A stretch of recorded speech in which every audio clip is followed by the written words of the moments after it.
राकेश जो अपनी पत्नी को एक सिग्नल पर भीख मांगते हुए देखता है तो बहुत ही ज्यादा फूट फूट कर रोता है।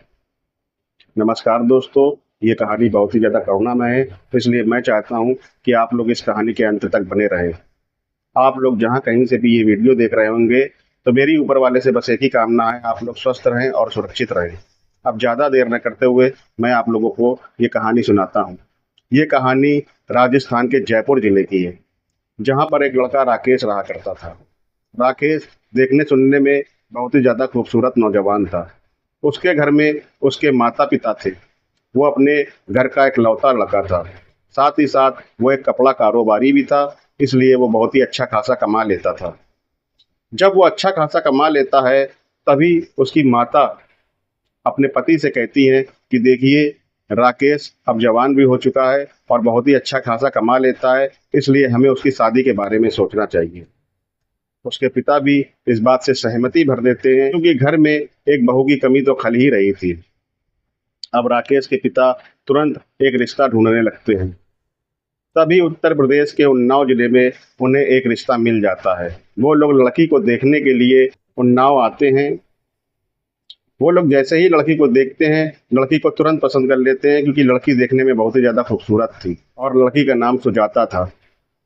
अब वो लड़की को पसंद कर लेते हैं और यही बात जाकर वो राकेश को बताते हैं और लड़की की फ़ोटो दिखलाते हैं। जहाँ पर राकेश भी लड़की को पसंद कर लेता है और वो ये कहता है कि मम्मी पापा आप लोगों को जैसा सही लगे वैसा करें। अब वो लोग बहुत ही जल्द उसकी शादी की तैयारियां शुरू कर देते हैं और कुछ दिनों बाद बड़े ही धूमधाम से राकेश और सुजाता की शादी होती है। मगर शादी में एक अपशगुन हो जाता है। वहां पर पता नहीं कहां से एक सांड घुस जाता है, जिससे राकेश को काफी चोटें आ जाती हैं। ये देखकर उसकी मम्मी को बड़ा ही विचलन सा महसूस होता है। वो यही सोचती है कि नई नई शादी है और शादी में ऐसा कैसा हो गया, क्योंकि वो एक अंधविश्वासी औरत थी। इसलिए वो सारा माजरा अपनी बहू पे फोड़ देती है। वो ये कहती है कि शायद यही अपशगुन होगी, मगर वो कुछ बोलती नहीं है किसी से। वो सिर्फ सारी बातें अपने मन के अंदर ही रखती है। खैर, राकेश और सुजाता की अब ठीक ठाक तरीके से शादी हो जाती है और वो लोग जयपुर आ जाते हैं। 6 महीने तक सब कुछ ठीक ठाक चलता रहा, मगर एक दिन राकेश जब दारू पी के घर आता है, तो उसके पिताजी पूछते हैं कि बेटा तुमने दारू कब से पीना सीख ली है। चूंकि राकेश कुछ गलत दोस्तों के साथ आ चुका था, इसलिए उसे दारू और शराब की बुरी लत लग चुकी थी। ये बात उसकी पत्नी को नहीं मालूम था। ये बात जैसे ही उसकी पत्नी को पता चलती है, तो वो अपने पति से इसके बारे में बात करती है, मगर लत बहुत ज़्यादा बढ़ चुकी थी। राकेश एक कपड़ा कारोबारी था, उसका तरह तरह के लोगों के साथ उठना बैठना था और उन सब चीज़ों में तो इस प्रकार की लत तो लगी जाती है। अब उसकी पत्नी इसके बारे में पूछती है, मगर राकेश उसको कुछ नहीं बताता। कहता है कि इतनी ज़्यादा सोचने वाली बात नहीं है, मैं इतना ज़्यादा नहीं पीता जिससे तुम्हें सोचना पड़े। खैर, उसकी पत्नी भी इस बात को भूल जाती है, मगर उसकी लत इतनी ज़्यादा बढ़ जाती है कि वो रोज़ रोज़ पी के आने लगा। अब जब वो रोज़ रोज़ पी कर आता था, तो घर में कलह मचाता था। अब राकेश की माँ को ये लगने लगता है, क्योंकि वो थोड़ी अंधविश्वासी थी, वो ये सोचती है कि पहले तो मेरा घर बड़ी सुकून से चलता था, इस औरत के आने की वजह से मेरे घर में अशांति फैल गई है। इसलिए वो अपनी बहू को ही इसका दोषी मानने लगती है। राकेश के पिता अपनी पत्नी को समझाते हैं कि देखो, इसमें बहू का क्या दोष, उसका क्या लेना देना है इसमें। मगर वो ये बात नहीं मानती है, उससे आए दिन लड़ाई करा करती थी। अब उसकी बहू भी कब चुप रहने वाली थी, इसलिए वो भी अपनी सास से लड़ने लगती है। अब घर में कलह बहुत ज़्यादा फैलने लगती है। राकेश जो बहुत ही ज़्यादा बर्बाद हो चुका था, वो जुए में काफ़ी पैसा हार चुका था और उसके ऊपर काफ़ी कर्जा हो चुका था। उसका कारोबार भी छिन चुका था। इसलिए राकेश की माँ कहती है कि तुम अलग हो जाओ, हमें तुम्हारे साथ नहीं रहना है। राकेश के पिता अपनी पत्नी को समझाते हैं, मगर वो नहीं मानती है। अब राकेश अलग हो जाता है। क्योंकि राकेश पहले से ही बर्बाद था, इसलिए उसके घर में आए दिन कलह होने लगती है पति पत्नी के बीच में। तभी एक दिन राकेश गुस्से में आकर अपनी पत्नी को तलाक दे देता है और कहता है कि तुम अपने घर चली जाओ। अब सुजाता भी ये सोचती है कि इसके पास रही क्या गया है, ये तो ये पहले से ही बर्बाद है और मुझे और भी बर्बाद कर देगा, और मेरे पेट में एक बच्चा भी है और उसकी ज़िंदगी बर्बाद हो जाएगी। इसलिए वो अपने मायके वापस लौट जाती है। जब वो अपने मायके वापस जाती है तो कुछ दिनों बाद सुजाता के पिता ख़त्म हो जाते हैं। क्योंकि उनके घर में सिर्फ सुजाता के पिता और 2 भाई ही थे, इसलिए जब सुजाता के पिता ख़त्म हो जाते हैं तो उसके भाई उसको वहाँ से भगाने की कोशिश करते हैं। वो ये सोचते हैं कि इसका तो इसके पति से तलाक हो गया है, पता नहीं ये कहीं संपत्ति में बंटवारा ना मांगे, इसलिए वो लोग उसको वहाँ से भगाने के बारे में सोचने लगते हैं। एक दिन जब ये बात सुजाता को पता चलती है, कहती है मेरी माँ भी नहीं है और मेरे पिता भी ख़त्म हो चुके हैं और तुम लोग ऐसा सोचते हो। भाई मैं तुम लोग से संपत्ति नहीं लूँगी, मुझे बस यहाँ रहने के लिए थोड़ा आसरा दे दो। मेरा पति भी दारूबाज है और जुआड़ी है, वो मुझको अच्छे ढंग से नहीं रखता है, उसने मुझे तलाक भी दे दिया, अब मैं कहाँ जाऊँगी। तभी उसके भाई कहते हैं हमें नहीं मालूम तुम कहाँ जाओगी, कभी ना कभी तो तुम संपत्ति का हिस्सा मांगोगी ही, इसलिए वो उसे डरा धमका कर वहाँ से भगा देते हैं। कितनी विचलित करने वाली बात है कि संपत्ति के कारण उसी के भाई उसको वहाँ से भगा देते हैं। बहुत ही ज़्यादा विचलित करने वाली बात है ये। और वो लोग ये भी नहीं सोचते हैं कि वो बेचारी कहाँ जाएगी। खैर सुजाता बहुत ही ज़्यादा स्वाभिमानी लड़की थी, इसलिए वो घर बार छोड़ देती है। अब वो कहाँ पर है इसका पता किसी को भी नहीं था। यहाँ पर राकेश पूरी तरह से बर्बाद हो चुका था। इस बात का गम उनके पिता को इस कदर लग जाता है कि कुछ दिनों बाद उनकी मृत्यु हो जाती है। उसकी मृत्यु हो जाती है तो राकेश के घर में बहुत ही ज़्यादा संकट फैल जाता है। इसके बावजूद भी राकेश सुधरने का नाम नहीं ले रहा था। एक दिन वो अपने दोस्तों के साथ जुआ खेल रहा था, तभी उसका एक दोस्त सनी उससे कहता है कि मेरा जितना भी बकाया है और मेरा जितना भी तुम्हारे ऊपर उधार है तुम मुझे वापस कर दो, नहीं तो आज मैं तुम्हें बहुत ज़्यादा मारूंगा। ये सुनकर राकेश सनी से कहता है कि जब मेरा कारोबार ठीक ठाक चल रहा था तब तो मैंने तुमको बहुत सारे पैसे दिए थे और तुमने जब मर्जी आया तब लौटाया, लेकिन मैंने तुमको कभी कुछ नहीं कहा। आज मेरा वक्त खराब है तो तुम मुझसे ऐसी बात कर रहे हो। सनी उसकी इतनी बेइज्जती करता है, इतनी बेइज्जती करता है कि उसी दिन उसकी आंखें खुल जाती हैं। कहता है कि जब बुरा वक्त आता है तो कैसे कैसे लोग क्या क्या बोल जाते हैं।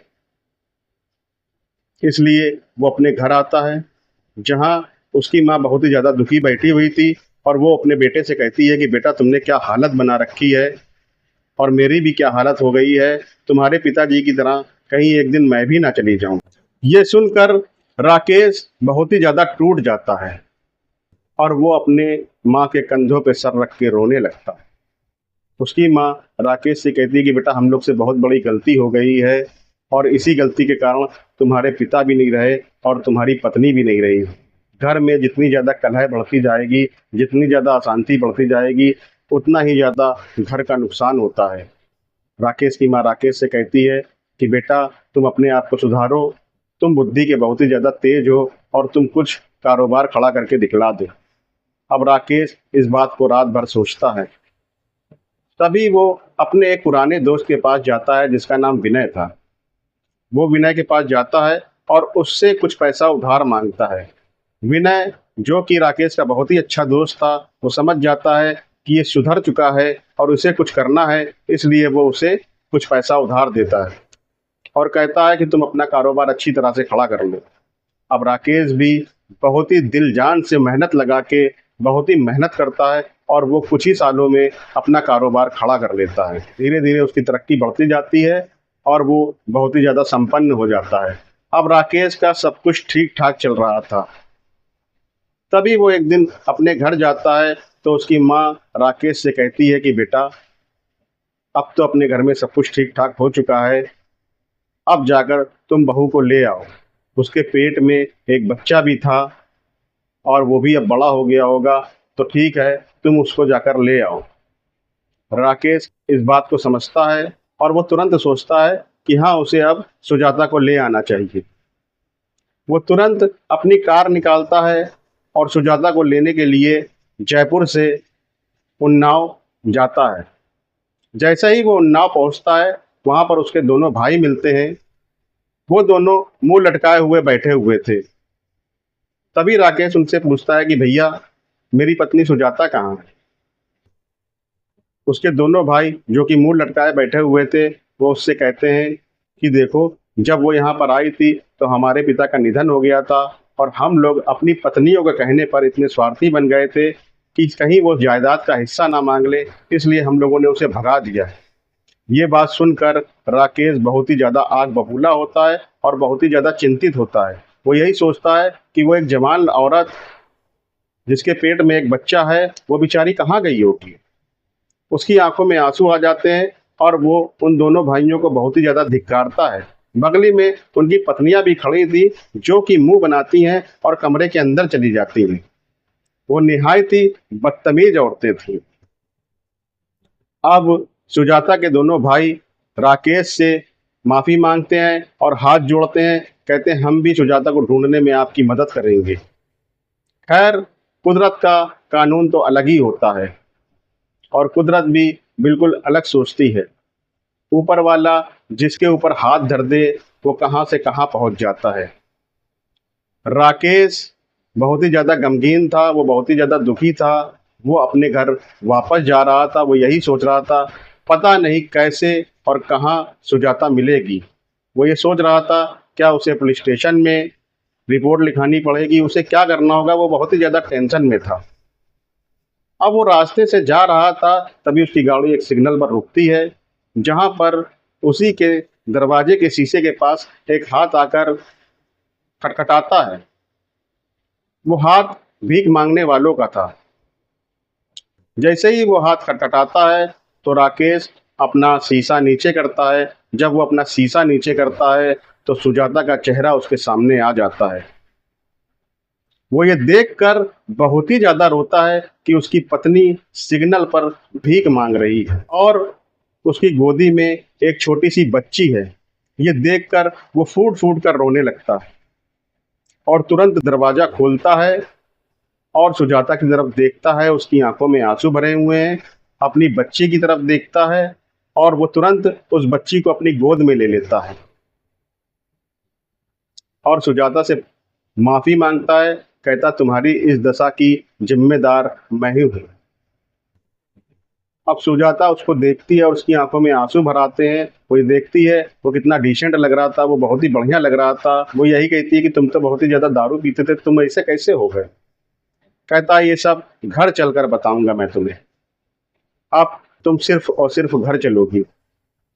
तो कहती है कि मम्मी का मूड ठीक है। तभी राकेश उसको बताता है कि माँ ही ने तुम्हें अपने घर लाने के लिए मुझे यहाँ भेजा है। मैं तुम्हारे घर गया था, जहाँ तुम्हारे साथ क्या क्या हुआ मुझे सब कुछ पता चल गया।